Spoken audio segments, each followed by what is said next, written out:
Ular putih ini telah berkultivasi selama ribuan tahun.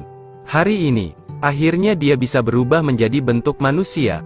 Untuk pertama kalinya, ia merasakan sinar matahari yang cerah. Ia tertarik dengan keindahannya sendiri. Ular putih belajar berjalan dengan dua kaki seperti manusia. Ia berjalan selangkah demi selangkah dari air ke pantai. Kemudian, buru-buru pergi ke depan Bodhisattva Guanyin. Untuk berterima kasih padanya, murid Batu Trin adalah paman basa di Gunung Ngami. Hari ini, akhirnya dia bisa melakukan perubahan. Murid ini ingin menyingkirkan dunia yang jahat, berlindung dan berharap Bodhisattva Guanyin akan terpenuhi. Apa yang harus dikatakan tentang menyingkirkan dunia ini?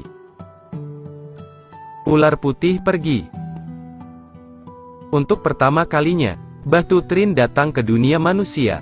Semua pria di sini tertarik padanya. Dia tidak merasa begitu baik. Dia merasa akan mempengaruhi kebahagiaan orang. Jadi dia menemukan sudut yang sepi, mencoba membuat dirinya sedikit jelek. Tiba-tiba dilihat oleh seorang biarawan. Dengan hati jatuh cinta, namanya adalah Biksu Pahai. Dan dia ingin menangkapnya hidup-hidup. Batu Trin dengan cepat melarikan diri. Biksu Pahai juga terus mengejar di belakang. Karena situasi yang mendesak, dia untuk sementara mengkloning dirinya sendiri. Untuk mengalihkan perhatian biksu, dia sendiri berubah menjadi ular putih. Sementara, bersembunyi di sebuah rumah di pinggir jalan, Hua Tian mendengar teriakan itu, dan bergegas mendekat. Dia melemparkan bubuk dengan anggun ke arah ular itu.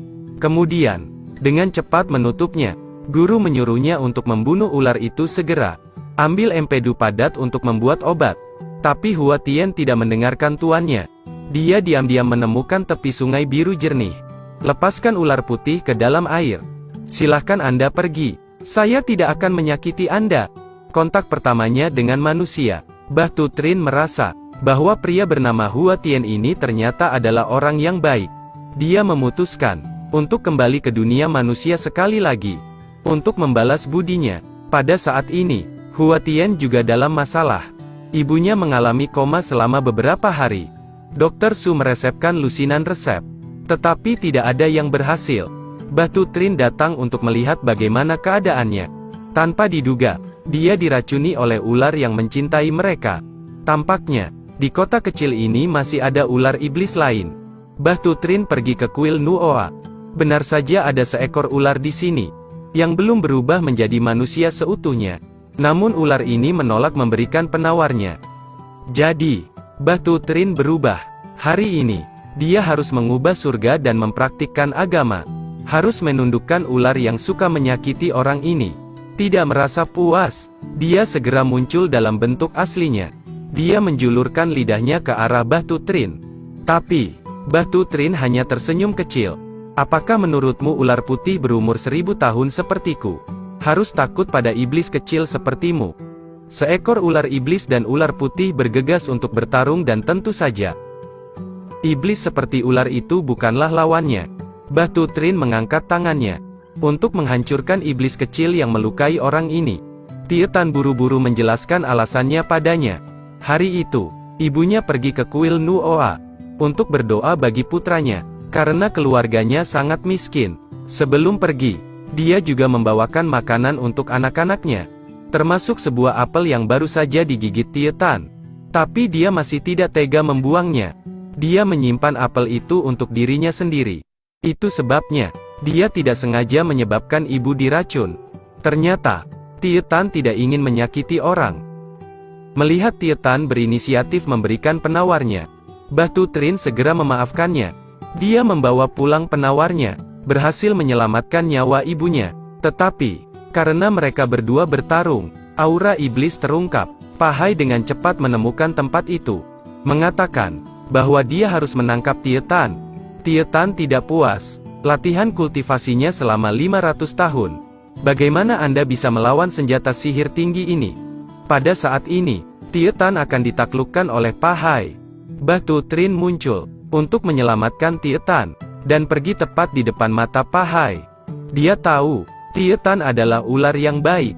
Dia tidak ingin melukai jenisnya sendiri. Sama seperti itu, dia dirampok dari upaya kultivasinya selama 500 tahun.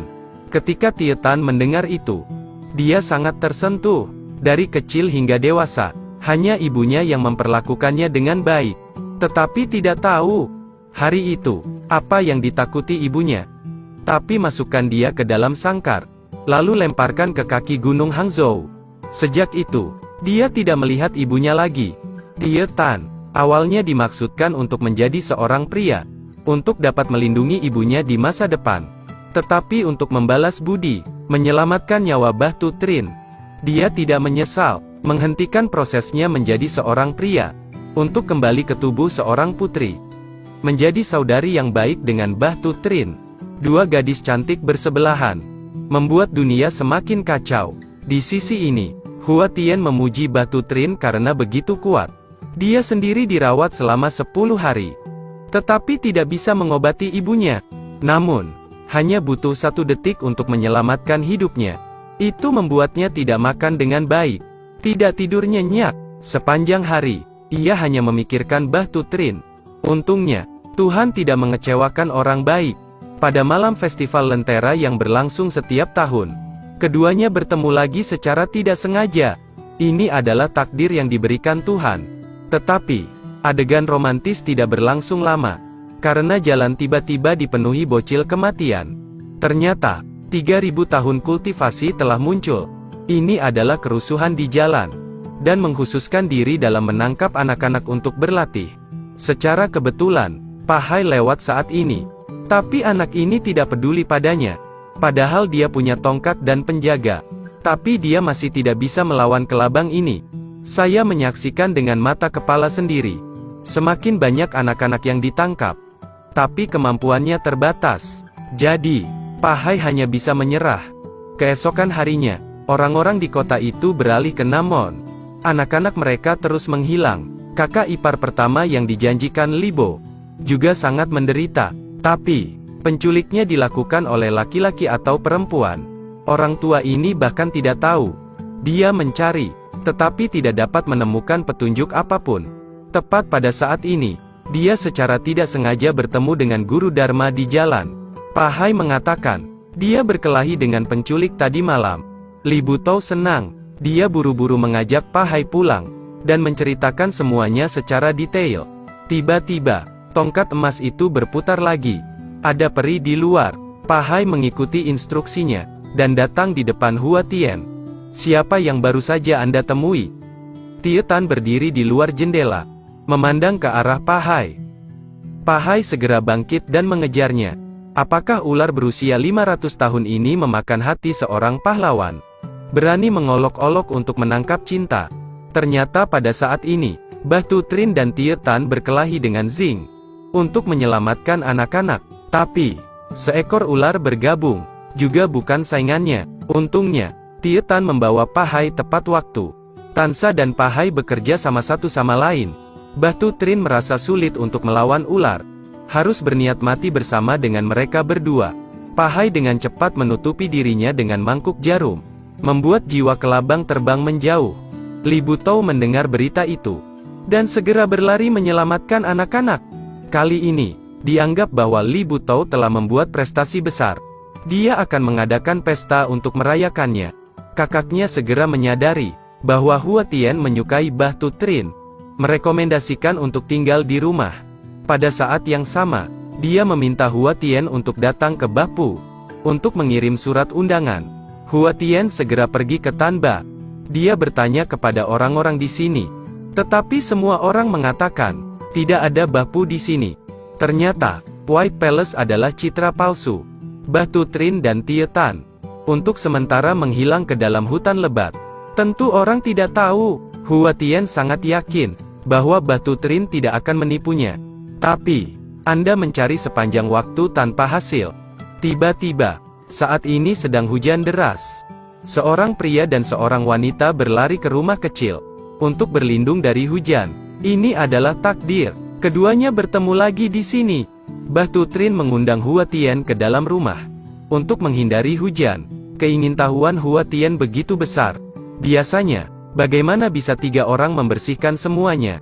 Dia menjentikkan jarinya, dan satu persatu tikus itu langsung berubah wujud menjadi manusia. Ketika mereka melihat serangga terbang liar, mereka tidak bisa untuk tidak menjulurkan lidah dan menelannya. Mbah Tutrin menyarankan kepada Tie Tan agar dia segera mengeluarkan keduanya. Keesokan harinya, ketiganya dengan senang hati pergi ke Namon untuk menghadiri perjamuan. Tanpa diduga, pergi ke pintu depan, saya bertemu wanita seperti yang dia inginkan. Kebetulan, keduanya mengenakan gaun yang identik. Seperti yang Anda inginkan, dia adalah satu-satunya nona Tin Kim dari Master Kim. Sejak kecil, Hua Tian mengikuti guru Kim untuk belajar kedokteran di Kidetang. Karena itu, Nuye sudah menyukainya sejak lama. Dia juga berkali-kali meminta Tuan Kim untuk melamarnya. Hari ini dia merasa bahwa Hua Tian jatuh cinta dengan Mbah Tutrin. Jadi, dia sengaja berpura-pura, terus-menerus menyulitkan Mbah Tutrin. Hua Tian harus memberitahunya dengan jelas. Dari kecil hingga dewasa, saya hanya menganggapnya sebagai saudara perempuan. Dia telah menemukan cinta sejati sekarang. Itu adalah wanita bernama Mbah Tutrin. Karena dia sangat marah saat ini, dia memanggil Mbah Tutrin untuk datang. Dengan sengaja memberitahu Na Hoan untuk mengungkapkan bahwa Hua Tian akan menikahinya. Jelas, wanita itu dan Hua Chongtu telah bertunangan. Tetapi wanita ini tetap mendekatinya, berkata dengan keras, "Saya masih sedih untuk wanita itu. Han Fan kakak telah mengatakannya. Kedua orang tua Putri Putih sudah meninggal. Merawatnya sebentar juga merupakan hal yang benar untuk dilakukan.